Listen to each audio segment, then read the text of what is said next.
নমস্কাৰ এই মুহূৰ্তত প্ৰত্যেকগৰাকী দৰ্শকক স্বাগতম জনাইছো আজি ৰাতিপুৱাৰ কেইবাটাও গুৰুত্বপূৰ্ণ খবৰ দিব বিচাৰিছো আজি এডিআৰই পৰীক্ষা তৃতীয় বৰ্গৰ নিযুক্তি পৰীক্ষাৰ বাবে আজি ইন্টাৰনেট কৰ্তন কৰা হ'ব আজি সমগ্ৰ ৰাজ্যতে বন্ধ থাকিব ইন্টাৰনেট সেৱা আটাইতকৈ জৰুৰী খবৰ সমগ্ৰ ৰাজ্যতে আজি কৰ্তন কৰা হ'ব ইন্টাৰনেট সেৱা পুৱা 8:30 বজাৰ পৰা 4:30 বজালৈকে কৰ্তন কৰা হ'ব ইন্টাৰনেট সেৱা তৃতীয় বৰ্গৰ নিযুক্তি পৰীক্ষাৰ বাবে কৰ্তন কৰা হ'ব ইন্টাৰনেট সেৱা এটা ব্ৰেকিং নিউজ তৃতীয় বৰ্গৰ নিযুক্তি পৰীক্ষা যাতে স্বচ্ছ আৰু নিকাভাৱে সুকলমে অনুষ্ঠিত হৈ যায় তাৰ প্ৰতি লক্ষ্য ৰাখি চৰকাৰে এই ডাঙৰ সিদ্ধান্ত গ্ৰহণ কৰিছে কোনেও যাতে অসৎ উপায় অৱলম্বন কৰিব নোৱাৰে তাৰ বাবে এতিয়া এই সিদ্ধান্ত আজি দিনটোত গ্ৰহণ কৰিছে ৰাজ্য চৰকাৰে আজি পুৱাৰ দ্বিতীয়টো গুৰুত্বপূৰ্ণ খবৰ হৈছে এনআৰসিত নাম নথকা লোকক ধাক্কা মাৰি পঠুৱাই দিয়া হ'ব বাংলাদেশলৈ ৰাজ্যৰ মুখ্যমন্ত্ৰী ডক্টৰ হিমন্ত বিশ্ব শৰ্মাই আজি এই ডাঙৰ মন্তব্য কৰিছে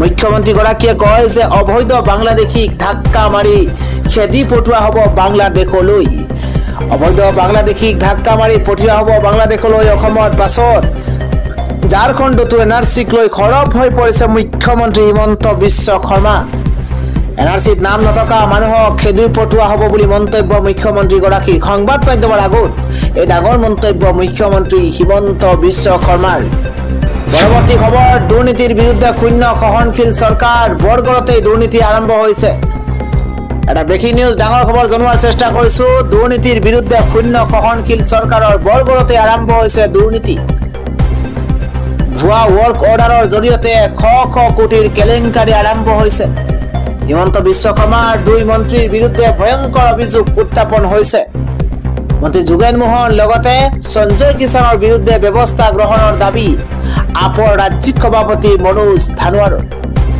মন্ত্ৰীৰ ব্যক্তিগত সচিব পিয়নৰ বিৰুদ্ধে ব্যৱস্থা ললেই নিকা হ'ব পাৰে অসম চৰকাৰ ৰাজ্যিক বিজেপি নেতাই মন্ত্ৰীৰ কাৰ্যালয় আৰু জনতা ভৱনৰ কৰ্মচাৰীৰ সহযোগত সংঘটিত কেলেংকাৰী বিজেপি নেতা অসীম কুমাৰ দাসৰ কেলেংকাৰীক লৈ খৰব পৰিছে আম আদমি পাৰ্টিৰ সভাপতি মনোজ ধানোৱাৰ আজিৰ ৰাতিপুৱাৰ পৰৱৰ্তী ব্ৰেকিং নিউজ হৈছে মুখ্যমন্ত্ৰী ডক্টৰ হিমন্ত বিশ্ব শৰ্মাক উভতি ধৰিছে এইবাৰ ভূপেন বৰাই কয় যে মুখ্যমন্ত্ৰী ডক্টৰ হিমন্ত বিশ্ব শৰ্মা হৈছে অসমৰ পাৰ্ট টাইম মুখ্যমন্ত্ৰী আমাক পাৰ্ট টাইম মুখ্যমন্ত্ৰী নালাগে বুলি মন্তব্য এইবাৰ এপিচিচিৰ সভাপতি ভূপেন বৰাই হিমন্ত বিশ্ব শৰ্মা অসমৰ পাৰ্ট টাইম মুখ্যমন্ত্ৰী তেওঁ আধা মাহ অসমত আধা মাহ ঝাৰখণ্ডত থাকে বুলি মন্তব্য এবাৰ ভূপেন বৰাৰ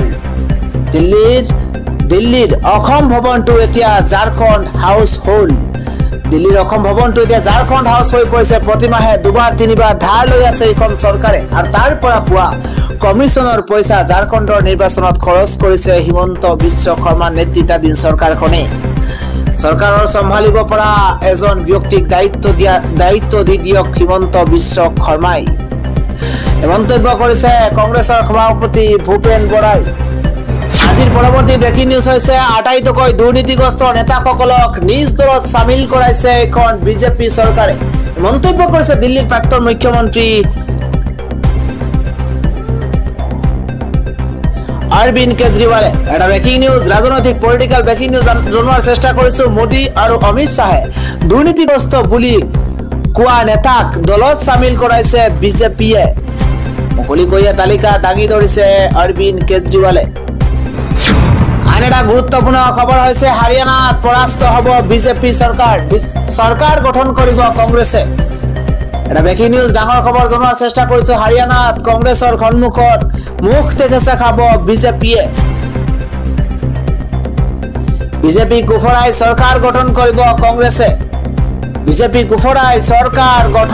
এবাৰ কংগ্ৰেছে জনতাক ৰাহুল গান্ধীয়ে দিছে গ্যাৰান্টি হাৰিয়ানাত জনতাই প্ৰত্যুত্তৰ দিব বিজেপিক এটা ব্ৰেকিং নিউজ জনতাৰ মাজত বিভাজনৰ ৰাজনীতি কৰে বিজেপিয়ে এটা ধৰ্মৰ লগত আন এটা ধৰ্মৰ সংঘাত লগাব বিচাৰিছে বিজেপিয়ে ৰাম মন্দিৰ নিৰ্মাণ কৰি অযোধ্যাত পৰাস্ত হৈছে বিজেপি ৰাম মন্দিৰ উদ্বোধনী অনুষ্ঠানত দেখা গ'ল আদানী আম্বানী আৰু বলিউডৰ ষ্টাৰক কোনো দুখীয়া লোকক উদ্বোধনী অনুষ্ঠানলৈ আমন্ত্ৰণ নজনালে বিজেপি আৰু সেইবাবেই জনতায়ো অযোধ্যাত তাৰ প্ৰত্যুত্তৰ দিছে পৰাস্ত কৰিছে বিজেপিক হাৰিয়ানাত কংগ্ৰেছৰ সন্মুখত মুখ থেকেচা খাব বিজেপিয়ে। আন এটা গুৰুত্বপূৰ্ণ খবৰ, সৰ্বানন্দ সোণোৱালক মুখ্যমন্ত্ৰী পদৰ পৰা আঁতৰোৱাৰ পাছত সকলো সলনি হ'ল। এবাৰ সৰ্বানন্দ সোণোৱালৰ দিনত অসমত মৰম চেনেহ বিৰাজ কৰিছিল, এই মন্তব্য কৰিছে গৌৰৱ গগৈয়ে। এটা ব্ৰেকিং নিউজ পলিটিকেল ডাঙৰ খবৰ জনোৱাৰ চেষ্টা কৰিছো। সৰ্বানন্দ সোণোৱালৰ বাবেহে অসমৰ জনতাই বিজেপিক ভাল পাইছিল। সৰ্বানন্দ সোণোৱালৰ মৰমৰ বাবেহে অসমৰ জনতাই বিজেপিক বিশ্বাস কৰিছিল, অসমৰ জনতাই বিজেপিক সমৰ্থন কৰিছিল। হিমন্ত বিশ্ব শৰ্মাৰ দিনত এতিয়া অসম ভয় বাবুকি চলি আছে। মানুহে নিজকে ভগৱানৰ দৰে ভাবিব নালাগে। বিজেপি চৰকাৰৰ দিনত দাদাগিৰি টেক্স দিব লগা হৈছে। বিজেপিৰ আমোলত ভয় বাবুকিত ৰাইজে দিন পাৰ কৰিছে।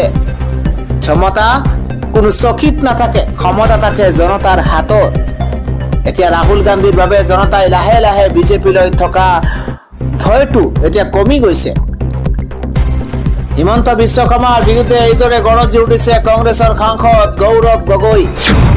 আন এটা গুৰুত্বপূৰ্ণ খবৰ, মল্লিকাৰ্জুন খড়গে পুত্ৰ প্ৰিয়ংকা খাৰ্গে ক্ষমা খোজক, এই মন্তব্য কৰিছে মন্ত্ৰী পীযুষ হাজৰিকাই। এটা ব্ৰেকিং নিউজ, মল্লিকাৰ্জুন খড়গেৰ পুত্ৰ প্ৰিয়ংকা খাৰ্গে ক্ষমা খোজক। অসমবাসীৰ ওচৰত প্ৰিয়ংকা খাৰ্গে ক্ষমা খোজাৰ দাবী জনাইছে মন্ত্ৰী পীযুষ হাজৰিকাই। অসমত হ'ব লগা ছেমি কণ্ট্ৰাক্টৰ কামক লৈ উপহাস কৰিছিল।